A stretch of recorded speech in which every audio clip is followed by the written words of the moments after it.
Prabhu Nityananda Shri Advaita Gadadhar Shivasadi Gaura Bhakta Vrinda Hare Krishna Krishna Krishna Hare Hare Hare Rama Rama Rama Hare Hare.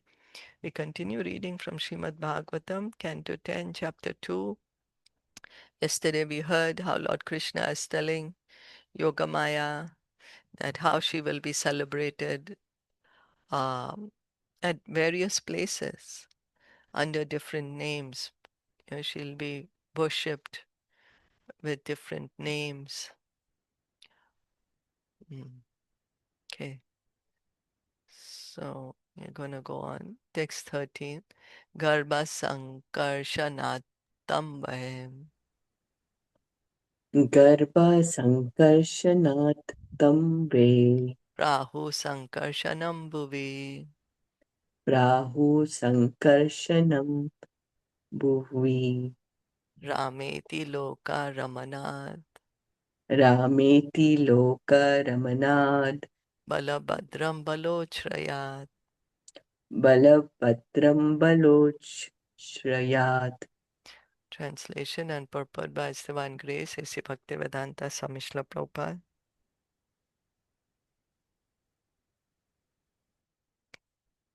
The son of Rohini will also be celebrated as Sankarshan because of being sent from the womb of Devaki to the womb of Rohini. He will be called Rama because of his ability to please all the inhabitants of Gokul, and he will be known as Balbhadra because of his extensive physical strength. These are some of the reasons why Balaram is known as Sankarshan, Balaram, or sometimes Rama. In the Maha Mantra, Hare Krishna, Krishna Krishna, Hare Hare, Hare Ram, Ram Ram, Hare Hare. People sometimes object when Ram is accepted as Balaram. But although devotees of Lord Rama may object, they should know that there is no difference between Balaram and Lord Ram. Yeah? So, some devotees, when we are chanting Hare Krishna, we may refer to Lord Balaram as Ram because he's the one who gives pleasure. And so there's no difference between Lord Ramachandra and Lord Balaram. Here Srimad Bhagavatam clearly states that Balaram is also known as Ram, Rameti. Therefore, it is not artificial for us to speak of Lord Balaram as Lord Ram. Jayadev Goswami also speaks of three Ramas, Parshuram, Raghupati Ram, and Balaram. All of them are Ramas. And what does Ram mean? Why is he being called Ram? Because he's Balram. Balaram. Yeah. Yeah. But he's called Rama because he can please all the Brajbasis. He gives pleasure to the Brajbasis. So one who Mm. gives pleasure is called Rama. And why is he called Sankarshan?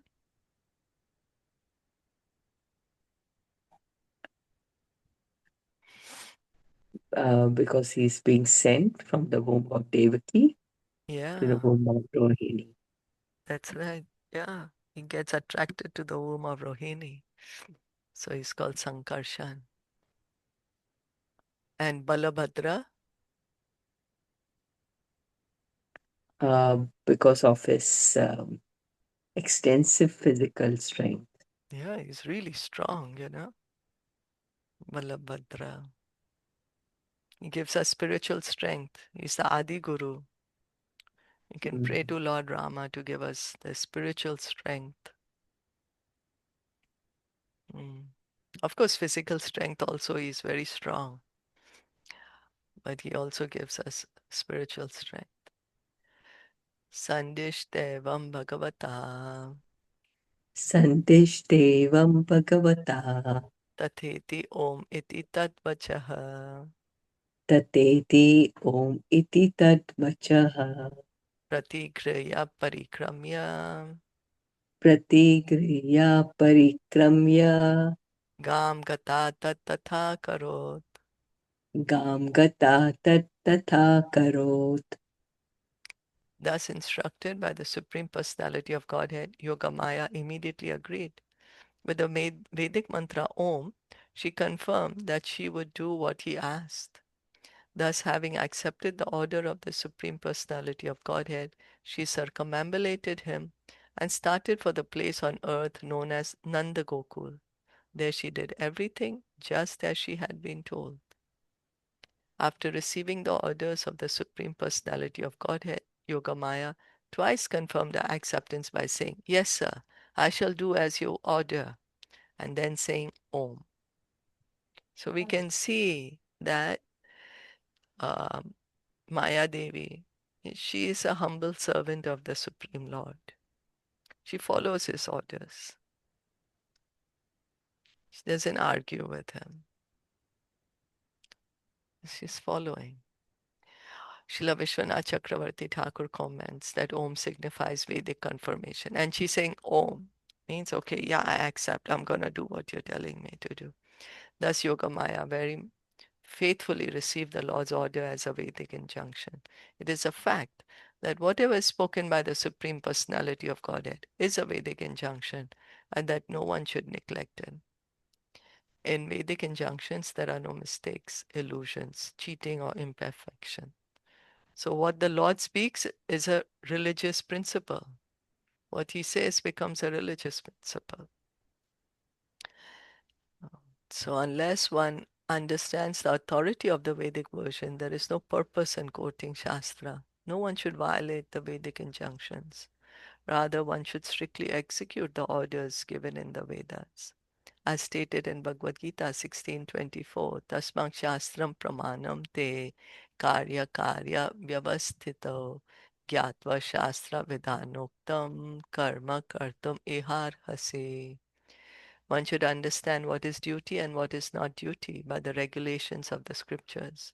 Knowing such rules and regulations, one should act so that one may gradually be elevated. So, this is what Krishna is saying, do what is your duty and gradual elevate yourself. So, she's accepting what Krishna is telling her as her duty.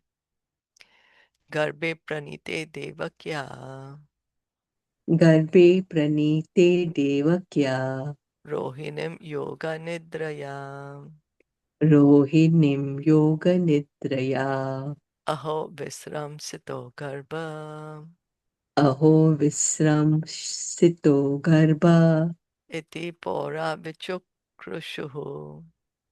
इति पौरा विचुक्षुषुः When the child of Devaki was attracted and transferred into the womb of Rohini by Yogamaya, Devaki seemed to have a miscarriage. Thus all the inhabitants of the palace loudly lamented, Alas, Devaki has lost her child. All the inhabitants of the palace includes Kamsa. When everyone lamented, Kamsa joined in compassion, thinking that perhaps because of drugs or some other external means, Devaki had undergone this abortion.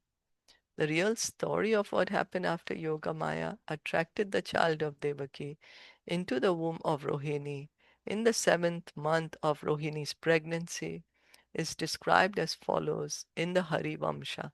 So Prabhupada is explaining us what Hari Vamsha is mentioned over there, what is said.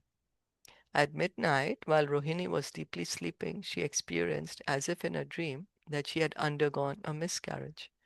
Because at the same time, Rohini is also pregnant. Devaki is also pregnant, Rohini is pregnant. And then Rohini is dreaming that she's having a miscarriage. After some time, when she awoke, she saw that this has indeed happened and that she was in great anxiety. But Yogamaya then informed her, "Oh, auspicious lady, your child is now being replaced. I'm attracting a child from the womb of Devaki, and therefore your child will be known as Sankarshan." So that's why he's called Sankarshan. He's attracted to the womb of Rohini. The word yoga nidra is significant. When one is spiritually reconnected through self realization, one regards his material life as being as having been like a dream, as stated in Bhagavad Gita 269. या निशा सर्वभूतानां तस्यां जागर्ति संयमी यस्यां जागृति भूतानि सा निशा पश्यतो मुने. What is night for all beings is the time of awakening for the self-controlled, and the time of awakening for all beings is night for the introspective sage. The stage of self-realization is called Yoga Nidra. All material activities appear to be a dream when one is spiritually awakened. Thus, Yoga Nidra may be explained to be Yoga Maya. So the sages, we see that they wake up when the world is sleeping. And then when the world is sleeping, the sages, they withdraw. When the world is awake, then the sages withdraw. You know, Prabhupada would give the example. The devotees are waking up, whereas some people are just coming back home from partying and going to sleep that time. And that's the time when the sages are waking up.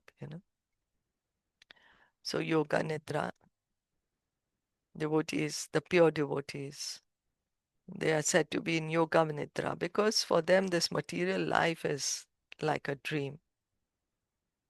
They're completely fixed in Krishna's service. So Yoga Nidra may be explained to be Yoga Maya, Srila Prabhupada says, and this is yes. Okay.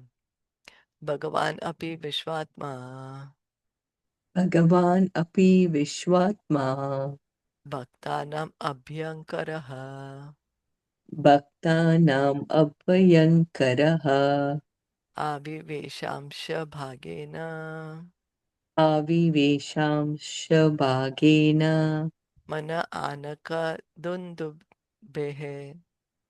Mana Anakadundube. Thus, the Supreme Personality of Godhead, who is the super soul of all living entities and who vanquishes all the fears of his devotees, entered the mind of Vasudeva in full opulence.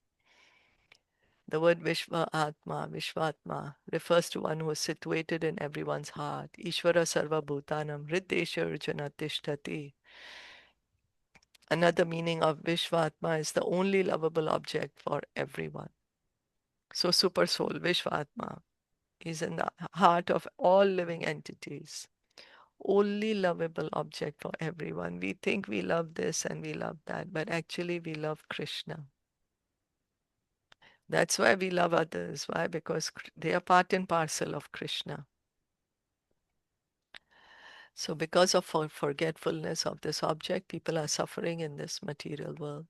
But if one fortunately revives his old consciousness of loving Krishna and connects with Vishvatma, one becomes perfect. The Lord is described in the third canto 3 to 15 as follows. Para avaresho mahad amsha yukto hi ajopi jato bhagavan. Although unborn, the Lord, the Master of everything, appears like an unborn child by entering the mind of a devotee. So first the Lord has entered now in the mind of Vasudeva. Now we can see that Devaki's pregnancy of Krishna is not an ordinary pregnancy. First, Lord Krishna has entered the mind of Vasudeva. The Lord is already there within the mind, and consequently, it is not astonishing for him to appear as if born from a devotee's body. Yeah, the Lord is everywhere, everyone's heart. So the word Avishesh signifies that the Lord appeared within the mind of Vasudeva. There was no need for a discharge of semen. That is the opinion of Sripad Sridhar Swami and Srila Vishwanath Chakravarti Thakur. In the Vaishnav Toshani, Srila Sanatan Goswami says that consciousness was awakened within the mind of Vasudeva. Srila Veera Raghavacharya also says that Vasudeva was one of the demigods and that within his mind the Supreme Personality of Godhead appeared as an awakening of consciousness. So Prabhupada is giving us what the different acharyas are saying. Sridhar Swami, Vishwanath Chakravarti Thakur, Sanatan Goswami, Veera Raghavacharya. That Krishna is not born in an ordinary way. but he's appearing in the mind of Vasudev. Some of the acharyas are saying that he's appearing as a consciousness, awakening of consciousness. Is that okay? Yeah. Avivesh means the Lord appears, huh, of Vasudev. Yeah. Avivesha. Yeah. So that is the consciousness. Yeah. Okay. Yeah. Avivesh. That he appeared in the mind of Vasudev. Sabibrat Paurusham Dhama Sa Bipra Brat Paurusham Dama Vrajamano Yatharavihi Brajamano Yatha Ravihi Durasadoti Durdharsho Durasado Tidur Darsho Bhutanam Samba Bhuvaha. Bhutanam Sambhavuvaha.